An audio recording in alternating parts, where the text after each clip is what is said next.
Muy buenos días, ¿cómo le va? Bienvenidas, bienvenidos. Estamos en Apuntes Parlamentarios, una producción de Radio Congreso para el canal del Congreso. Este día vamos a hablar sobre el Congreso y las políticas públicas. ¿Qué tanto influye el Congreso en las políticas públicas? Porque siempre hablamos del Congreso como la casa de las leyes, donde se hacen las leyes, pero parece como que también se realizan algunas otras funciones, se desempeñan distintas actividades que influyen en las acciones gubernamentales, que influyen en los distintos niveles de gobierno y que inciden al final en toda la política pública. Para eso hemos invitado a dos especialistas en la materia, a la maestra Alejandra López Martínez, quien es directora de Consultoras en Género y Gobierno, consultora especializada en el análisis, diseño y evaluación de políticas públicas con perspectiva de género. Es especialista, es politóloga, especialista en ciencia política y relaciones internacionales y tiene una maestría en economía política por la Universidad de Nueva York. También hemos invitado a la maestra Anaí Gutiérrez Luna, quien es candidata a doctora en ciencias políticas y sociales y maestra en gobierno y asuntos públicos, profesora de la Facultad de Ciencias Políticas y Sociales de la UNAM. No se vaya, se va a poner bueno. Vamos a hablar del Congreso y las políticas públicas.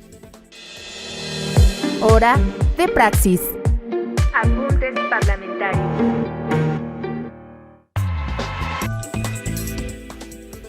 Las políticas públicas son sin duda uno de los asuntos más relevantes de la esfera pública. Es decir, las políticas públicas son decisiones y acciones que se toman para abordar problemas y presentar alternativas para atender los desafíos que tiene una sociedad. Y estas políticas públicas pues se traducen en programas de gobierno, en proyectos legislativos, en regulaciones, es decir, es mucho más complejo. Uno pensaría que cuando se aprueba una ley, pues está coordinada con una política pública, pero la verdad es que no siempre es así. A veces una legislación no va de la mano de un programa gubernamental, sino que están a veces más desarticulados de lo que uno pensaría.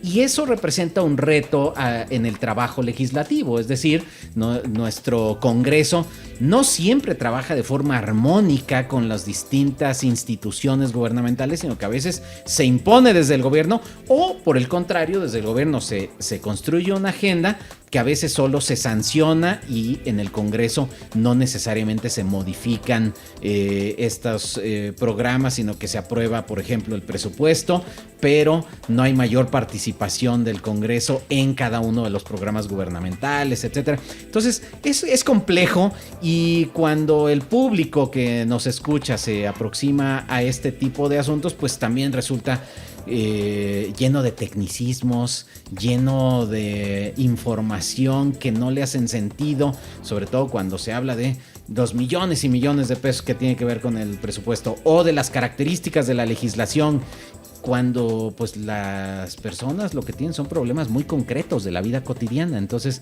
tenemos a veces un problema de comunicación estratégica por parte del Congreso para comunicar lo que hace y en qué esferas tiene impacto. Para eso, para que nos ayuden a entender el papel del Congreso en las políticas públicas, hemos invitado a la maestra Alejandra López Martínez, quien es, como decía yo, consultora y dirige Consultoras en Género y Gobierno y es profesora de la Universidad Anáhuac, México, y del Centro de Estudios en Ciencias de la Comunicación. Bienvenida, Alejandra, a este programa, Apuntes Parlamentarios. Muchísimas gracias por la invitación, Kembre. También tenemos a la maestra Anaí Gutiérrez, candidata a doctora en Ciencias Políticas y Sociales, profesora e investigadora de la Facultad de Ciencias Políticas y Sociales de la UNAM. Bienvenida, Anaí. Hola, muchas gracias por invitarme. A ver, entrémosle al asunto. Primero, ¿cómo entender el papel del Congreso en la política pública? Quizá después vayamos a cosas muy específicas o muy concretas, pero ¿las políticas públicas son cosa solo del gobierno? ¿El Congreso tendría que participar? Y si es así, ¿cómo tendría que hacerlo? ¿Por qué tendría que hacerlo, Alejandra? Bueno, las políticas públicas tienen que ser completamente articuladas desde los tres niveles del gobierno. Para empezar, el que ejecuta, que es el Poder Ejecutivo, es el que tiene a veces la decisión política de qué es lo que va a hacer y a quiénes va a beneficiar con una política pública. Pero para que eso se institucionalice, se tienen que pasar por medio de las leyes y para eso tienen que pasar forzosamente por el legislativo. difícilmente puedes hacer una política pública sin cambiar una ley, o ya sea una ley reglamentaria o incluso un artículo de la Constitución. Las políticas públicas actúan de cierta manera porque la ley está armada de cierta manera. Entonces, si tenemos esta desarticulación entre lo que se está haciendo, lo que está implementando el Ejecutivo y lo que está escrito en la ley y lo que está pasando el Legislativo, entonces es una política pública que puede estar parada por la Suprema Corte por ser anticonstitucional, o porque puede ser algo que no va a durar en el tiempo, que se va a cambiar.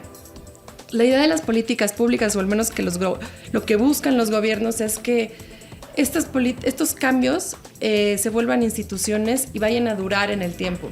Sin embargo, pues estamos viendo que no es así. Muchas de las leyes que pasa el Congreso son leyes que vienen de ocurrencias, vienen de intuiciones, o vienen incluso de necesidades políticas o de necesidades de comunicación para llamar la atención a ciertos problemas, y son leyes que se quedan en la congeladora o que al final no se traducen en cambios reales para la ciudadanía, que es lo que buscaría una política pública. Uno de los problemas más comunes es la dificultad de hacer diagnósticos sobre los problemas públicos desde el Poder Legislativo. Es decir, un legislador o una legisladora tiene, en teoría, pero también en práctica, mucho contacto con la ciudadanía. Es decir, tiene un trabajo que no solo está en los plenos de las cámaras, sino que tiene un trabajo que está en el territorio, está haciendo trabajo de campo, está haciendo giras, tiene contacto con los problemas directos de la sociedad.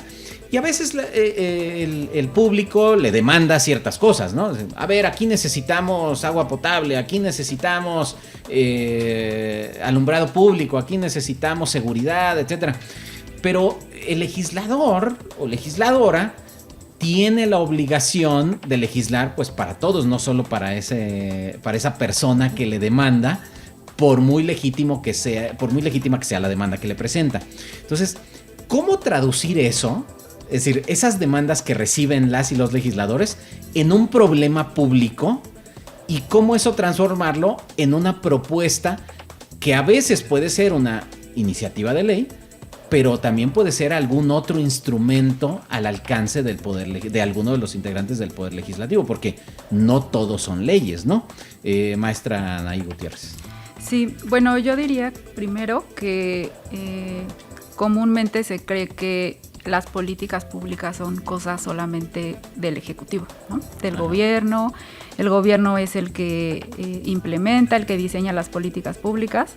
O del presidente, ¿no? O del todo presidente. Todo es el presidente o el todo gobernador. Es el presidente. Ajá, ¿no? Política, es el gobierno, el presidente, y eso son las políticas públicas. Y lo que hace el Poder Legislativo es hacer leyes, ¿no? Eso es lo que comúnmente se cree. Okay. Pero en realidad también el Congreso está involucrado en la formulación de las políticas públicas, e incluso si pensamos en un ciclo como clásico del diseño de las políticas públicas, no solamente se involucra en las primeras etapas, ¿no? En la hechura de las políticas o en enmarcar cuáles normas van a regir esas políticas públicas, sino en las demás etapas de las políticas que pueden ser, por ejemplo, una de las principales, pues la de evaluación o la de control.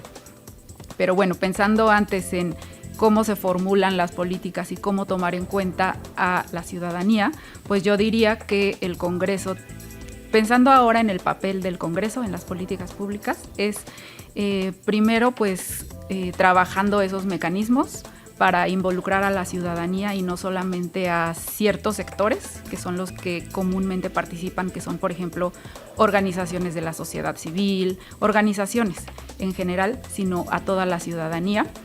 Y otro punto que yo diría...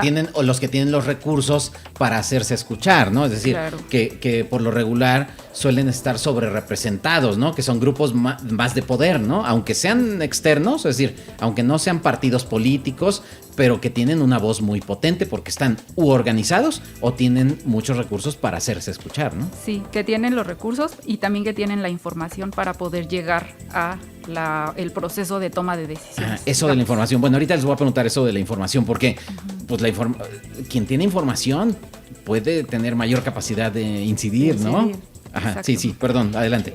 Entonces, quien tiene la capacidad puede llegar a la toma de decisiones, pero también yo creo que es una tarea del Congreso, pero también de la otra parte, de los que estamos del otro lado, de los que exigimos. Entonces, es una tarea como algo bidireccional, que en el Congreso se creen esos mecanismos para lograr que se involucre la ciudadanía, pero también que existan ciudadanas y ciudadanos interesados en exigir que haya esos mecanismos para que se puedan ser escuchadas sus demandas y sus necesidades. Claro, cuando hablamos, por ejemplo, de la identificación de los problemas para la construcción de la agenda pública, porque problemas pues hay miles, ¿no? Nunca se van a agotar. Y las instituciones pues no tienen capacidad nunca de atender todos o resolver todos de manera prioritaria. Tienen que establecer jerarquías para decir qué asunto se atiende primero, con qué tipo de recursos, que tiene que ir de la mano con el presupuesto, etcétera.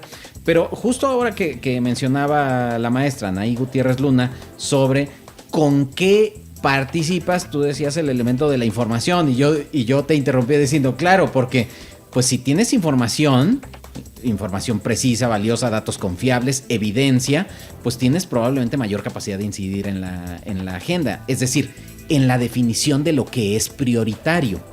Pero ¿cómo se puede competir, digamos, desde fuera para generar información frente a, pues, los actores tradicionales como, pues, el gobierno o las agencias gubernamentales en general? Claro, ¿cómo compite el ciudadano de a pie que tiene los problemas, que se encuentra el bache, que no le recogen la basura, que no sabe cómo resolver su día a día y al que la ciudadanía, el gobierno le debe estar ahí?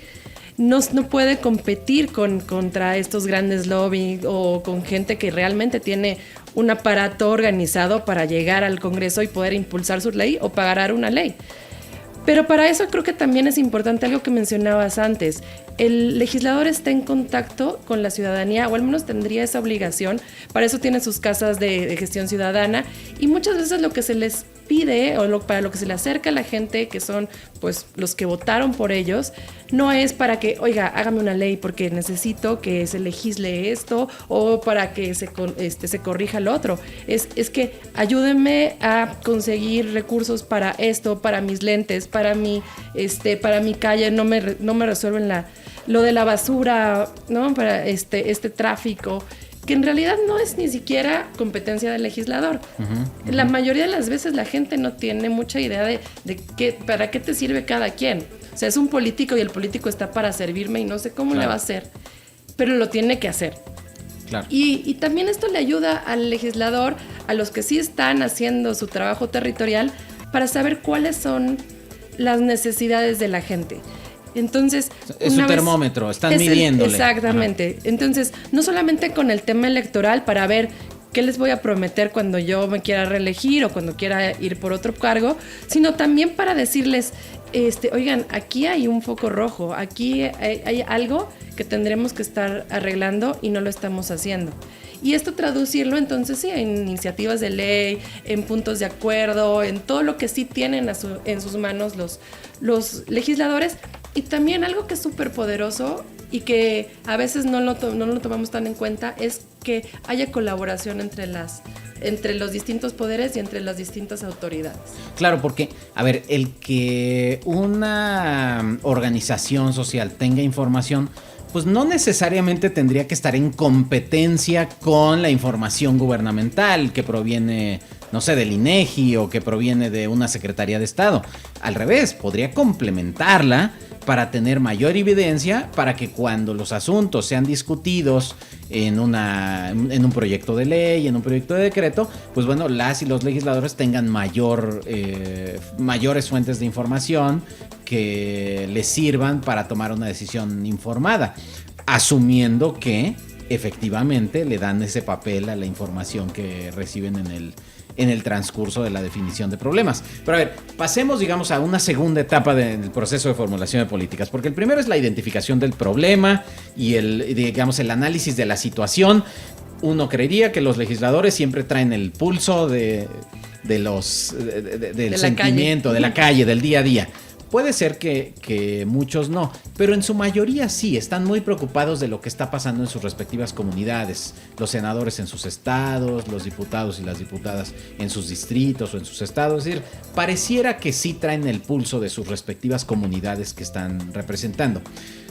Pero una vez que ya se tiene, digamos eso, empieza la competencia, ahí sí, por la definición de prioridades y la construcción de la agenda pública. Y ahí sí, por lo regular, en cualquier país, no solo en México, la agenda del gobierno, es decir, las prioridades del gobierno, suelen ser prioritarias también para el Poder Legislativo. No necesariamente para aprobarlas en automático, pero sí para discutirlas prioritariamente. El caso de México, ahora que hay gobierno unificado nuevamente, sí, también para aprobarlas. Pero cuando ha habido gobierno dividido, también los asuntos son prioritarios los del gobierno y lo que hacen es discutirlo. Pero pareciera como que es un juego político de dos actores, el legislativo y el ejecutivo. Pero ¿no hay más actores? ¿Dónde está el papel de los demás actores una vez que ya inicia un proceso legislativo o un proceso, digamos, de definición de políticas públicas? ¿Qué es lo que hacen? ¿Cómo pueden participar los otros actores? Pues siempre va a haber conflicto, ¿no? Y sobre todo en estos escenarios como el que estamos pasando ahora. Pero en un proceso de formulación de políticas no solamente interviene el gobierno y el legislativo, sino que hay una variedad de esferas y de actores que participan, y pues el conflicto va a ser en cómo se van a poner de acuerdo para tomar las decisiones, ¿no? Y eso pues siempre va a haber diferentes ideas, diferentes ideologías y perspectivas e intereses sobre todo. Entonces, pues yo creo que se trata de pues ahí también retomaría yo lo del valor de la información, cómo la ciudadanía tendríamos que tomar como ese compromiso de involucrarnos, pero no solamente se trata de que nosotros tengamos la voluntad o que de este lado tengamos la voluntad, sino que haya vías para lograr que se tomen en cuenta los intereses y las necesidades de la ciudadanía. ¿Y cómo es eso?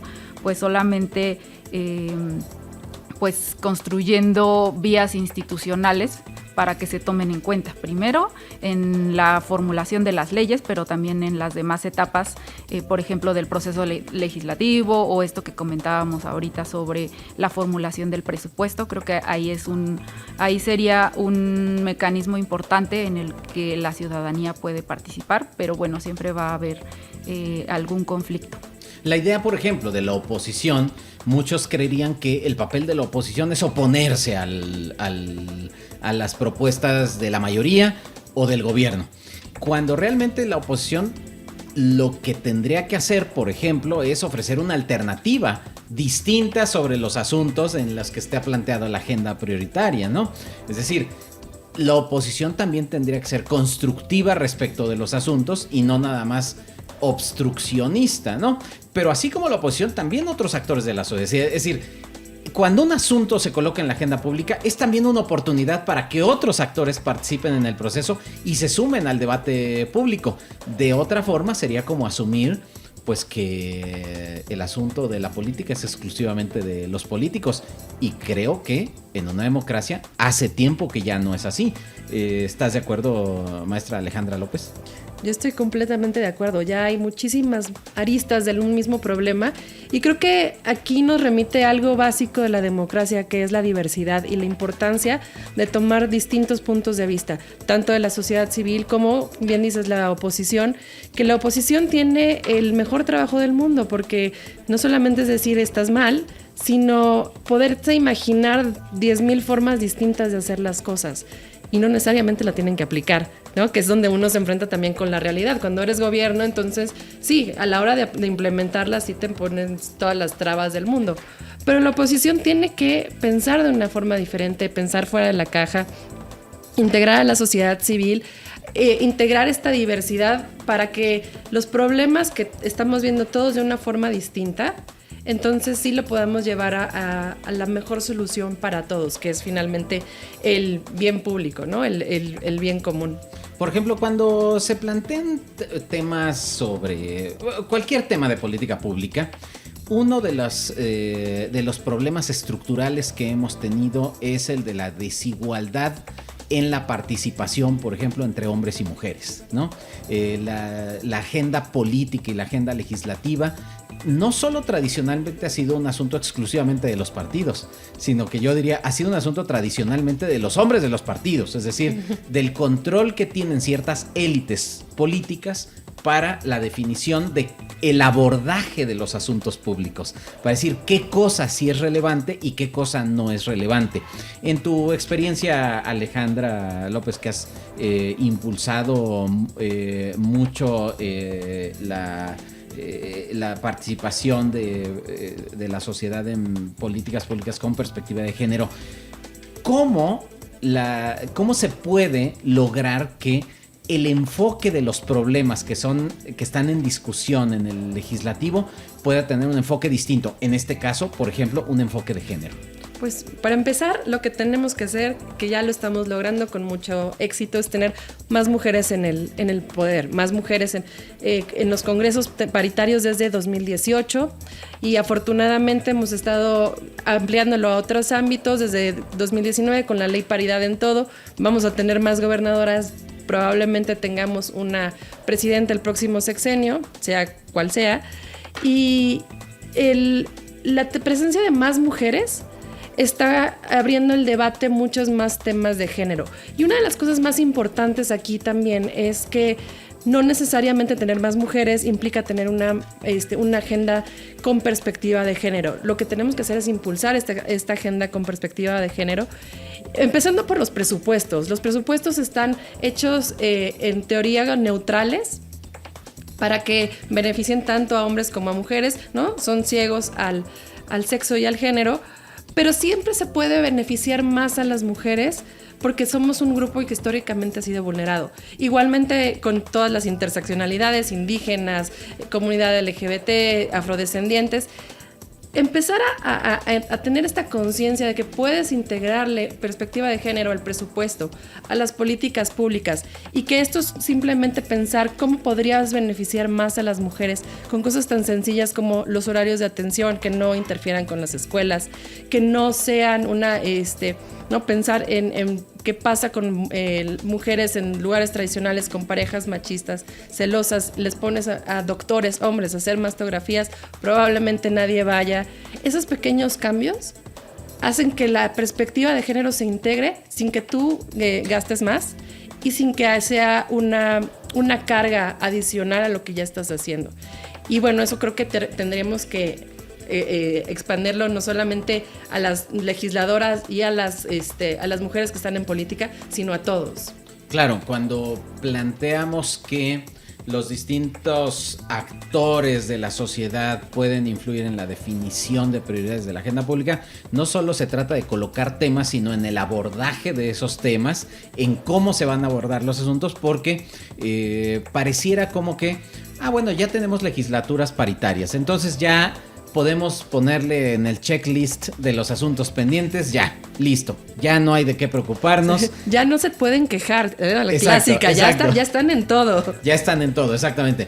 Pero si vemos la legislación, es decir, el contenido, la calidad de la ley, pues entonces todavía tenemos una gran brecha por abrir para que se legisle justamente con perspectiva de género y que poco a poco sea algo pues incorporado de forma cotidiana, en donde permanentemente a la hora de legislar se esté evaluando en materia de derechos humanos, en materia de minorías, en enfoque de género, etcétera, muchas distintas formas. A ver, pasamos entonces a la siguiente etapa una vez que ya están colocados los asuntos de la agenda pública, a la discusión, es decir, ya estamos en una legislatura paritaria, pero a veces sentimos que el Congreso hace esfuerzos, pero parecen insuficientes los esfuerzos por escuchar a actores distintos a los tradicionales. Como que hacemos foros que se denominan foros de parlamento abierto, o hacemos discusiones en la comisión, invitamos a 2 o 3 especialistas y ya decimos que hubo una gran discusión sobre el asunto. ¿Qué tendríamos que hacer desde el Congreso para que la discusión de los asuntos de la agenda, que pueden ser no solo en materia legislativa, sino de control, de fiscalización, etcétera, que los asuntos tengan la participación de más actores de la sociedad? Pues yo creo que empezar por hacer las cosas diferente, de forma diferente a como tradicionalmente. Pensar fuera de la caja, como decía la maestra Alejandra López. Hacerlo diferente. Igual yo retomaría esta idea de hacer cambios pequeños. Okay. Porque ni siquiera tiene que ser como un cambio en la legislación o cambios que cambien totalmente la forma de hacer las cosas, o que ahora ya el legislador, la legisladora ya no va a tener la misma tarea, no, sino hacer pequeñas acciones, bueno, que pueden empezar por ser pequeñas, pero en realidad van a ir cambiando las dinámicas de cómo se toman las decisiones en el legislativo. Entonces, la participación no solamente es a la hora del voto, porque es lo que normalmente se piensa, ¿no? Ya participé porque ya voté por mi legislador, por mi legisladora o por quien va a estar en la cámara, en cualquiera de las cámaras. No, más bien yo diría que la participación puede ser tanto en la etapa en la legislación, pero también en las otras funciones del legislativo, como pueden ser, por ejemplo, pues en las funciones de control, las funciones de nombramientos, de ratificaciones de funcionarios y de funcionarias en las cámaras. Entonces, por ejemplo, hay mecanismos que se pueden, o pequeñas acciones que se pueden implementar a la hora de involucrar en las comisiones, en las discusiones que se dan en las comisiones, para invitar a organizaciones de la sociedad civil o a la gente que esté interesada en participar, en opinar y en involucrarse. Y que sí se hace, ¿no? Es decir, yo he visto comisiones que lanzan una convocatoria y dicen, oigan, vamos a legislar en materia de tal, mándennos sus propuestas, mándennos sus opiniones, etcétera. Pero como que no se logra institucionalizar, ¿no? Es decir, como que son esfuerzos ahí de repente de quien preside la comisión o de la comisión misma, pero no logra ser un estándar de discusión de los asuntos prioritarios. ¿Por qué sucede eso? Yo creo que todavía hay desconfianza porque quienes participan no ven si efectivamente se tomó en cuenta. Una cosa es informar e invitar, no sé, a estos foros que les llaman de Parlamento Abierto, y otra cosa es que realmente la gente que participa vea que se tomó en cuenta su participación. Bueno, la desconfianza entonces es, digamos, de ambas vías, porque por el otro lado, pensando internamente, decían, sí, pero es que, ¿qué pasa? Es decir, van a venir aquí a los grupos de interés que tienen recursos para movilizarse y no son los intereses genuinamente del pueblo, ¿no? Es que ¿cuáles son los intereses genuinos del pueblo, no? Ajá. Tenemos una gran diversidad de intereses y hay algo que se nos olvida, que el mapa no es el territorio, que nosotros estamos viendo solamente una parte, una descripción de nuestro problema, pero hay muchísimas capas debajo que no estamos alcanzando a ver y que a veces tocas una y te echas a perder la otra, y que a lo mejor voy a traer progreso a esta zona si hago esta fábrica, pero esto se va a contaminar, y al final es que tenemos que ver tantas cosas que pues un foro de Parlamento Abierto se queda quedando en buenas intenciones, donde todo el mundo habla y al final dicen, bueno, muchas gracias, vamos a hacer lo que se nos dé la gana. Exacto, ¿no? Como comúnmente sucede cuando tenemos estos foros de Parlamento Abierto. Vamos a ir a una pausa, pero aquí en Apuntes Parlamentarios, pero cuando regresemos vamos a platicar y les quisiera preguntar, ok, y entonces, ¿qué hacemos cuando se legisla? Supongamos, ya nos dieron la espalda, ya legislaron de una forma, o, aunque no se hayan dado la espalda, no legislaron como nosotros queríamos que fuera legislado. ¿Qué instrumentos tenemos también desde la ciudadanía? ¿Y qué instrumentos también tiene el propio Congreso o las cámaras del Congreso para tener una vinculación más estrecha con la ciudadanía durante el proceso ya de implementación de las políticas o de evaluación de las políticas? Vamos a ir a una pausa y regresamos. Estamos hablando sobre Congreso y políticas públicas en Apuntes Parlamentarios. Estamos de vuelta en Apuntes Parlamentarios, una producción del canal del Congreso para Radio Congreso. estábamos platicando sobre el Congreso y las políticas públicas. Y ahí vamos un poco diseccionando como en el ciclo de las políticas públicas, como por etapas, cuáles son los actores que participan, cómo se influye en la definición de prioridades como un primer momento del proceso de formulación de políticas, del ciclo de las políticas, un primer momento, el de la identificación de los problemas. Hablábamos también de la etapa ya de discusión de los problemas cuando están en el terreno legislativo. Hablábamos también de cuando se adopta ya una medida y por lo regular en el proceso de adopción de medidas hay una gran interlocución, un diálogo entre el gobierno y el legislativo para decir, a ver, esto sí se tiene que legislar, sí, esto sería difícil de implementarlo. A veces el legislativo pone ciertos estándares y el ejecutivo dice, bueno, sí podríamos implementarlo, pero gradualmente. Es decir, ahí hay diálogo, pero pareciera que con la sociedad ese diálogo no fluye tan fácilmente. Es decir, no se han construido como los canales institucionales para que ese diálogo fluya y sea mucho más efectiva la aprobación de medidas con la participación de la ciudadanía. Pero una vez aprobada, una vez que se aprueba, ¿qué instrumentos tiene la sociedad para monitorear, para supervisar, para pues darle seguimiento a las decisiones que se toman en el Poder Legislativo, maestra Alejandra López? Pues en derecho tendrían acceso a lo que está haciendo su diputado, sus legisladores. En los hechos no tiene ninguno. La realidad es que la sociedad civil, a menos de que esté bien organizada y que tenga sus grupos de intereses bien armados, difícilmente puede darle una continuidad a una ley. O sea, ya de por sí es difícil que lleguen y que la aprueben, que todavía le puedan dar seguimiento, está todavía más difícil. Pero eso no quiere decir que siempre vaya a ser así. Creo que sí hay mecanismos que tendríamos que implementar para que la ciudadanía, a través sobre todo del activismo, de las personas que están muy metidas en en los temas que son de gran prioridad, como la movilidad, por ejemplo, que son súper activos, empiecen a darle seguimiento a su legislación o la protección animal. En ese sentido sí, pero la gran mayoría de las leyes se quedan guardadas, se quedan en el tintero, o se publican, se cumplen y al rato llega otra legislatura y las cambia.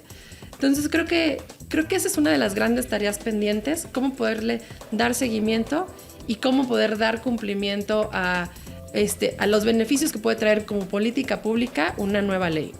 Y cuando decimos, a ver, sí tenemos restricciones, y sin embargo lo que vemos también es que las y los legisladores sí están preocupadas por las opiniones de la sociedad. Es decir, realmente cuando se están discutiendo los asuntos en el ámbito legislativo, sí están escuchando a la sociedad. Lo que pasa es que pues son múltiples intereses, como decías hace un rato. Bueno, pero ¿quién es el pueblo, no? O cuál decisión sí abona al bien común, porque todos, en teoría, están buscando el mismo fin. Lo que pasa es que cambian las distintas medidas que tratarían de adoptar, ¿no? Todos tienen una perspectiva distinta de lo que es el bien común.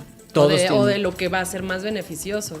Exacto. Y entonces, a ver, ¿cómo podría un ciudadano en cuestiones que son muy técnicas lograr, pues primero saber realmente cómo se está implementando la política que se aprobó a través de una legislación?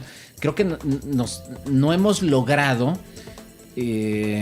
traducir en un lenguaje ciudadano las decisiones legislativas y las implicaciones que tiene de lo que se aprueba, porque todavía parece como algo muy complejo y ajeno para la sociedad, ¿no? Tenemos como todavía ese reto, ¿no? Y tenemos el reto de comunicar, ¿no? De comunicar fácilmente. Y eso no solamente en el legislativo, en todo el gobierno, uno de los mayores retos es saber comunicar a la gente. Y comunicar en el lenguaje que ellos entiendan, comunicar en los tiempos que ellos tienen y entender que que la prioridad de la gente no es ver qué hizo el gobierno, son las políticas, es su día a día, es si van a tener con qué pagar la colegiatura de sus hijos, si tienen con qué comer, si ya si se resolvieron sus problemas del día a día. Bueno, en esos ratitos que tú puedes llegarle, darles la información más importante, más valiosa y que realmente esté impactando su vida de una forma en la que lo puedan digerir. Si empezamos a hablarles con tecnicismos como lo hace la mayoría de la comunicación gubernamental, aquí y en todos lados, les empezamos a tratar de decir las cosas con demasiados tecnicismos para parecer muy inteligentes y que estamos trabajando mucho, pero en realidad no estamos hablándoles de algo que es aterrizado y que además es importante para su vida. Y creo que aquí el reto es, desde los que hacemos políticas públicas, de los que hacemos leyes y los que además los que las juzgan, los tres tendremos que estar hablando en un lenguaje ciudadano y mucho más aterrizado. A ver, maestra Anaí Gutiérrez, de la mano de lo que nos plantea la maestra Alejandra López sobre la necesidad de comunicar, que bueno, la maestra Alejandra López tiene una larga experiencia como consultora también en temas de comunicación, es decir, en temas de comunicación política, y una de las cosas es que ¿qué tendríamos que hacer en el legislativo para que la ciudadanía se sienta mejor representada a través de las decisiones que se toman? Todavía parece como que las decisiones que se toman están todavía muy lejos de esto que llama la maestra López el día a día, la cotidianeidad de la vida cotidiana. Pues yo creo que no haciendo las cosas solos, sino colaborando. Ahorita se me ocurre simplemente la participación del sector académico. O sea, si en el legislativo se invita al sector académico a apoyarles en estas, para facilitar este tipo de acciones, creo que es una buena forma, porque no solamente es fortalecer las capacidades de legisladores y legisladoras para aprender a comunicar mejor lo que sucede dentro del Congreso o conocer estas nuevas formas de hacer política, que son de lo que estamos hablando justamente, de mecanismos para transparentar, para que la gente tenga mayor accesibilidad a lo que se hace dentro del Congreso, pero también yo creo que colaborando y generando los espacios para que la gente pueda tener ese acercamiento, pero del otro lado también que la ciudadanía exijamos y aprovechemos vías que antes no había. Por ejemplo, las redes sociales, que puede ser algo muy simple a lo que ya muchos tenemos acceso, son vías que son efectivas para llegar a transmitir nuestras necesidades o nuestras opiniones al legislativo. Y, por ejemplo, maestra Anaí Gutiérrez, tú has estudiado mucho tiempo el desempeño y el entramado institucional de la fiscalización en México y el control. Has sido asesora en la Secretaría de la Función Pública, has trabajado temas de control interno, etcétera. Es decir, has estado muy involucrada con los procesos de control y evaluación. Pero visto desde el lado de la ciudadanía, como que a veces sentimos que es una gran infraestructura que no da los resultados que uno quisiera, o que tiene mínimo o nulo impacto en reducir la corrupción o en prevenir actos de corrupción, y eso termina desgastando a las instituciones gubernamentales, ¿no? ¿Cómo podría el legislativo hacer sentido, por ejemplo, en toda la inversión que se hace en materia de fiscalización a través de la Auditoría Superior de la Federación, y que los informes de la auditoría pues no sean estos instrumentos tan complejos que la ciudadanía pues ni siquiera, ya no digamos no entiende, ni siquiera se entera de su realización? Uh-huh. Bueno, este tema de la supervisión legislativa, del control, yo creo que es uno de esas funciones del legislativo que son de las que son más débiles en temas de involucramiento ciudadano, porque en las otras es un poco más simple que haya estos mecanismos de participación, pero en el control es un poco más complejo. las entidades de fiscalización en los estados o en la federación, la Auditoría Superior de la Federación, sí han generado algunos mecanismos para que participe la ciudadanía, como son, por ejemplo, las denuncias ciudadanas. Eso puede funcionar, también funciona en el gobierno, en la Secretaría de la Función Pública, en el tema de control externo, no control desde el legislativo, sino desde el gobierno. Entonces, ese es uno de los mecanismos que más se han utilizado, pero hay otros que no son tan directos como hacer una denuncia sobre funcionarios o funcionarias que hayan caído en algún tema de no seguir la ley o salirse de sus funciones, pero también en este tema de los informes yo creo que es importante generar los informes en lenguaje ciudadano para que cualquier persona pueda comprenderlos, no hacer estos informes. Si uno se mete a ver los informes que publica la Auditoría Superior de la Federación, son inmensos y hay un montón de archivos, hay un montón de datos, pero es importante que se generen documentos en formato ciudadano para que sean datos más digeribles para cualquier persona, no solamente para quien está interesado porque se especializa en el tema o para un periodista, sino que para cualquier persona pueda ser accesible y comprensible y que esa información se pueda utilizar.